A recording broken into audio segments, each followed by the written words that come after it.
Ms. Lee from Florida for 5 minutes. Thank you, Mr. Chairman. Ms. Vaughn, I'd like to return to your testimony. You touched on a subject that I think is a very important aspect of what we're here to discuss today, and that is human trafficking and how these policies are affecting women and girls and children who are being trafficked. Specifically, you used the phrase in your opening that these kids go into the HHS assembly line with few questions being asked, and I'd like to focus a bit there. It is correct, is it not, that when that happens, we've seen numerous incidents of children who are actually put into placements in homes that prove to be unsafe? Absolutely, yes. There are a number of instances where, for example, girls have been placed with older men in what is clearly an exploitative situation. There are kids who have been turned over to labor traffickers. There are kids who get turned over to gang members. There are kids who get placed into domestic servitude and other forms of abuse. It's really quite horrific. Well, and I know we have also seen cases where, and this happened even in my own state, if the children themselves aren't screened, that can pose a danger or an inappropriate circumstance for a host family. Is that also correct? Yes. There are problems at some of the shelters sometimes, incidents of predatory behavior on the other kids who are housed there until they're released. There was the case in Jacksonville where the alleged minor who turned out to be 24 years old, because the Border Patrol was not able to really screen people, murdered his sponsor. And in your opinion, after children are placed in these sponsor homes, is there an adequate level of follow-up and supervision that is occurring by HHS? Absolutely not. There's almost no supervision or follow-up that goes on.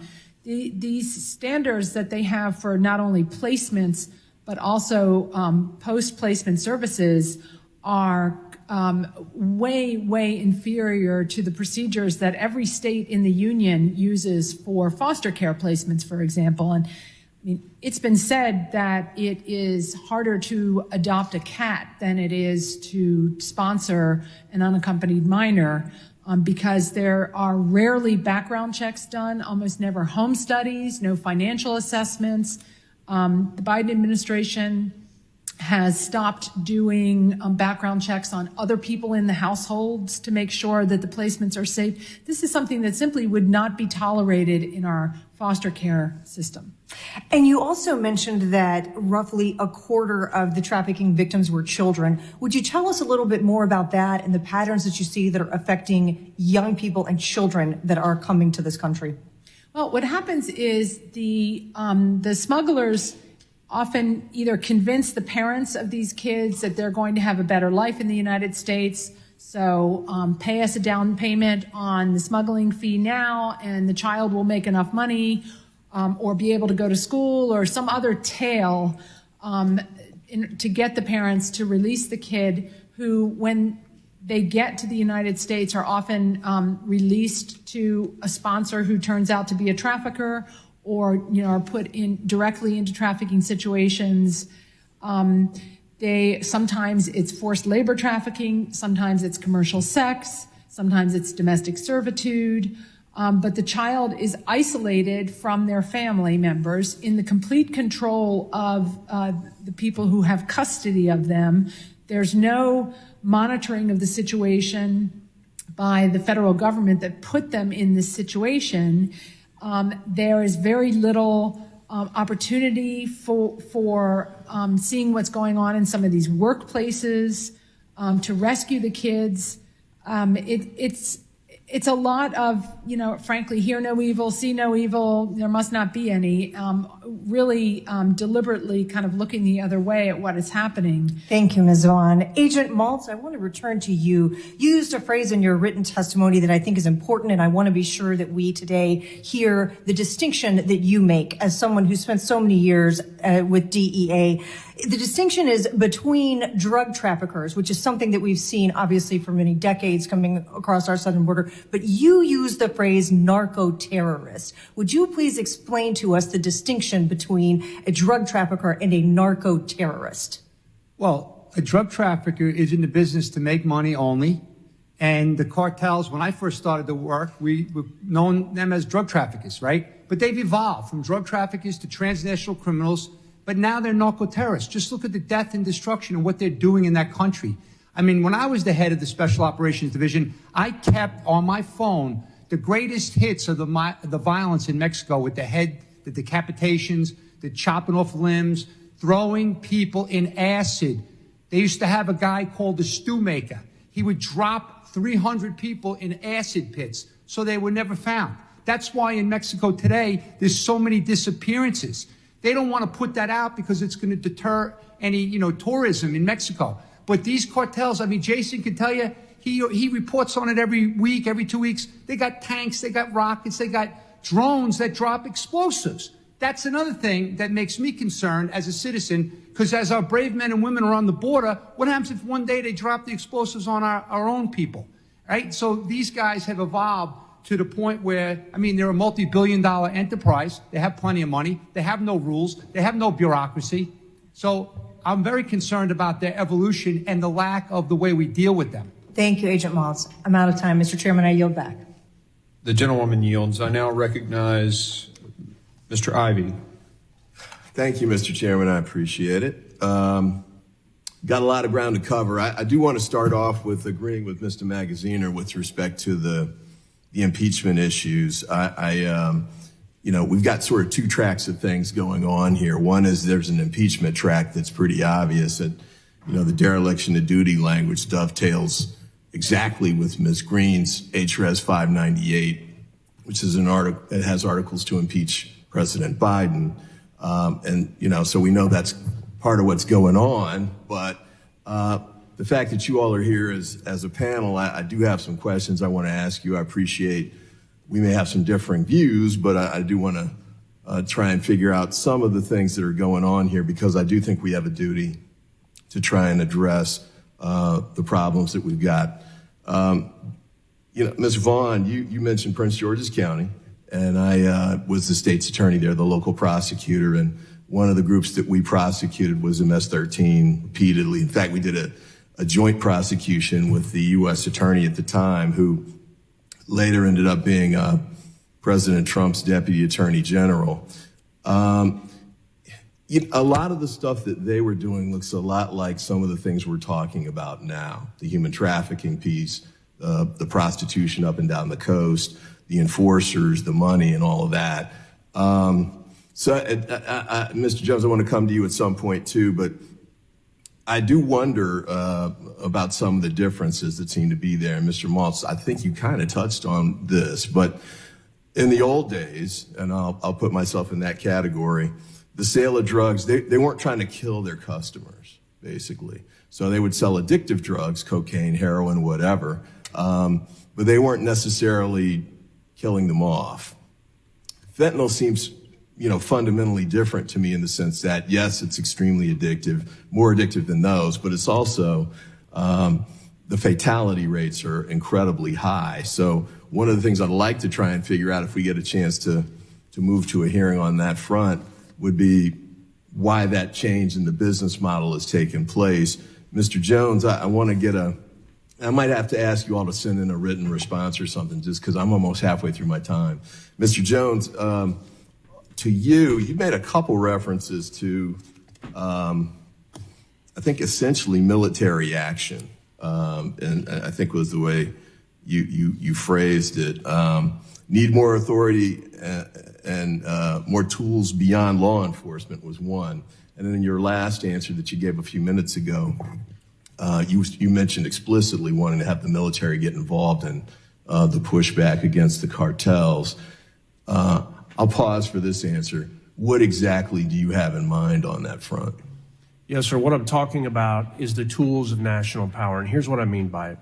Our system by design, as you know, as a former prosecutor, moves very slow. It's exactly how we want it under our Fourth Amendment. Let me ask you to cut to the chase because I'm down to a minute and a half. What exactly, because military involvement's a very big step. If we What do you operate mean? beyond the investigative model, what it allows us to do is go after their assets and their money real time versus working 2-year cases. It allows us to limit them mobility globally around the world just to Mexico, because now you can't get on aircraft, you can't get on boats. And third, it allows us to remove them who are here on visas, because most of you would be stunned. They have the money for visas. So it puts speed in the system and gives us tools. Now we go after the network, and that's how we win. Let me reclaim my time. I don't know that you need the military to do any of those three things. I think the Department of Justice does that currently, but we can maybe discuss that at another time.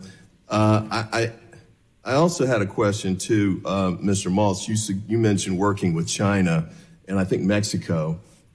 Here at a previous hearing, I can't remember if it was Mr. Higgins or Mr. Bishop, but we had someone at I want to say it was the White House, that also said the importance of getting involved with China, especially in blocking the amounts of precursors that are coming out of China and going to Mexico. Because when the relationship between the United States and China broke off a few years ago, China they stopped enforcing the exportation of precursors that led to the really explosion of the availability of that in Mexico. And that witness's thought was that part of the answer was going to be that we needed to work with China to address that.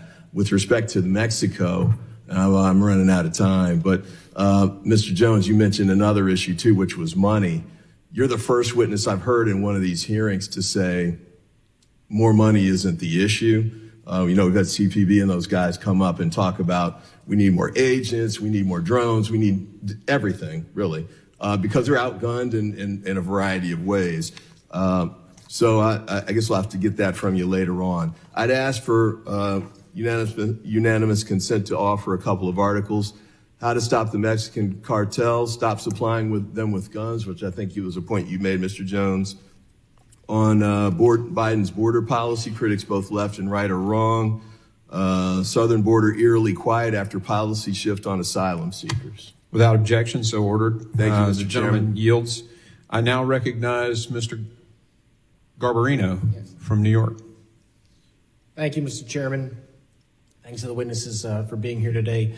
Mr. Jones, in its own 2021 Border Security Metrics report, DHS documented an increase in alternative forms of payment in exchange for passage, including migrants being required to participate in smuggling controlled substances or other illicit items across the border, or to work off debts upon arrival in the United States, as well as reports of harsh negotiations concerning payment plans with family members. Can you talk about the rising prevalence of debt bondage and how the cartels are using those they smuggle and traffic into the country to do the work on their behalf? Absolutely. The Gulf Cartel specifically has a saying, and that is that people are the gift. They keep giving because they can make them move the commodity, just as you just acknowledged. But we have seen that on the border where they're now making migrants carry narcotics. We have seen where they then exploit them. We've seen where other migrants are now being used to transport migrants themselves, because you can truly make this commodity do what you want it to do. And what these really represent, that's the most important here to understand, is this is a process.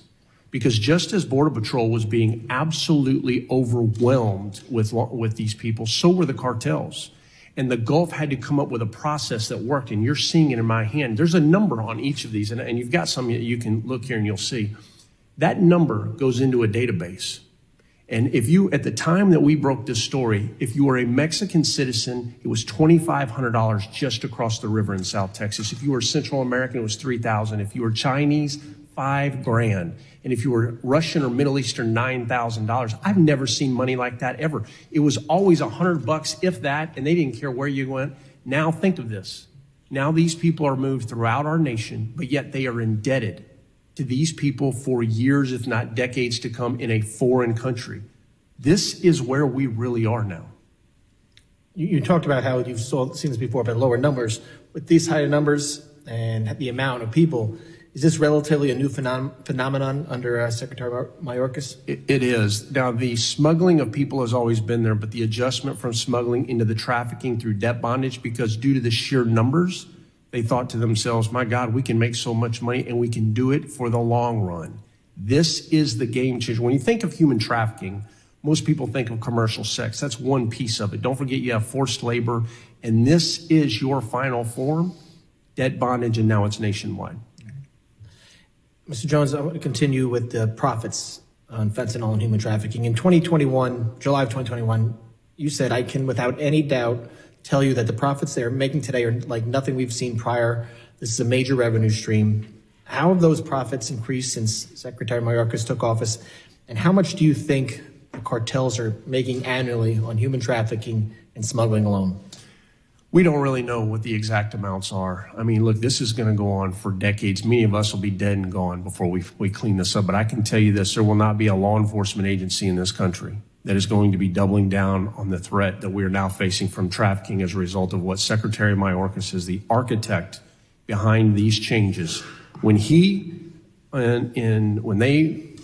took power and he created the 3 exemptions under Title 42, allowing UACs, unaccompanied alien children, into the country, when he allowed pregnant mothers to come into the country, and when he allowed family units. This was the game-changing moment, and it's validated by the data if you just look at CBP when these people began pouring across the country. I was trying to do some numbers before with what you said. You said went from $100 to $3,000 for some, $2,500 for others, $5,000 up to $9,000. That was just at the river, sir. Just at the river. Never mind what country of origin where you came from. Right now, if you're Chinese, to cross from China to Ecuador and then make your way up, they're charging $35,000 a head. They're moving 35 at a time in Fronton. And then the cartel down that estate literally takes all of their ID before they let them into the U.S. and they drop it on the Mike side so that when it comes across, it holds up Border Patrol longer so that they can then move weapons south and as much commodities in as they need to. So over the last 2.5 years, it seems that the profits for these drug cartels have increased immensely. Agreed. How are these profits giving these cartels more power, making them more dangerous? Well, look at the military-grade weaponry they're now using. Look at the level and span of control in Mexico. You know, Mexico, the people of Mexico have taken the blunt of this. You know, they've lost over 340,000 citizens since 2007. In the last national election, CNN did a fantastic work. There was 132 politicians and staffers killed. Anybody can Google it. Mexico has truly fallen to these cartels. And when I tell you they're a parallel government, you are truly looking at a narco state. The problem is when you're killing journalists in Mexico and they can't get the information out. This is why we are so far behind what these cartels are doing. And that's why we and Americans are feeling the impact in every part of this nation today. I'm out of time, but if you could respond in writing more about what is happening to the American citizens because of the cartels, that'd be great. Thank you, Mr. Chairman. I yield back. Gentleman yields. I now recognize Ms. Jackson Lee of Texas.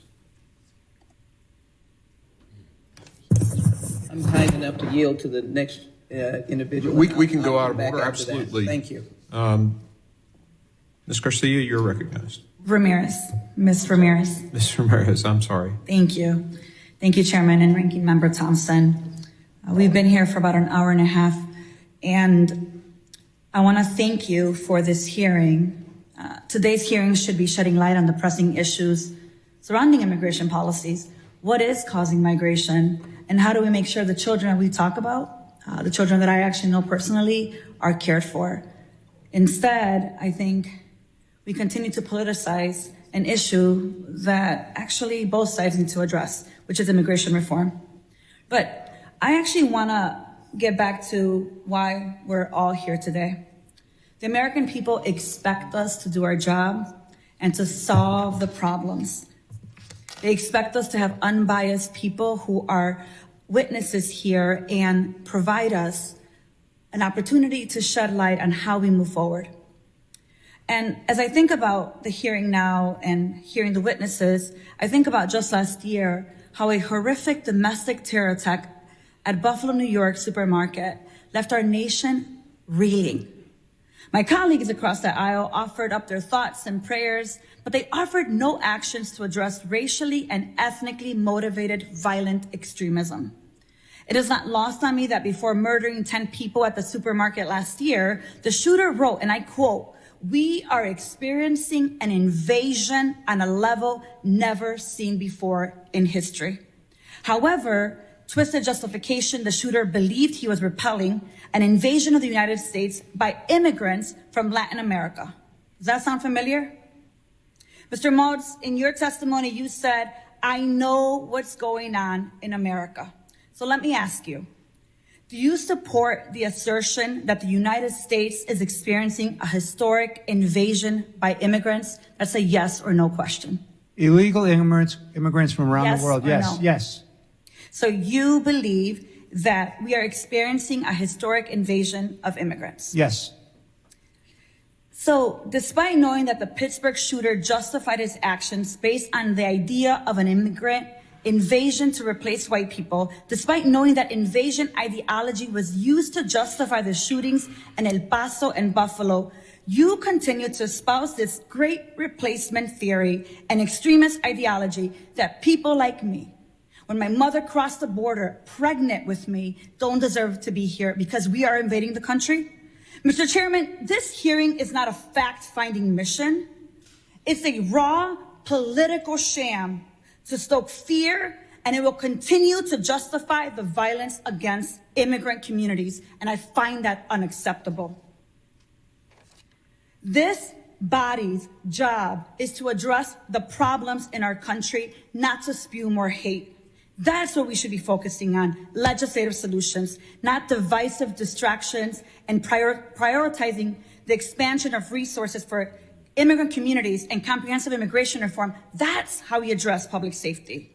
So let me just end by saying, let us direct our efforts towards meaningful action that upholds our values and ensures the security and well-being of all of us, regardless of immigration status. That is the America that I know. That is the America that I love. And with that, Chairman, I yield back.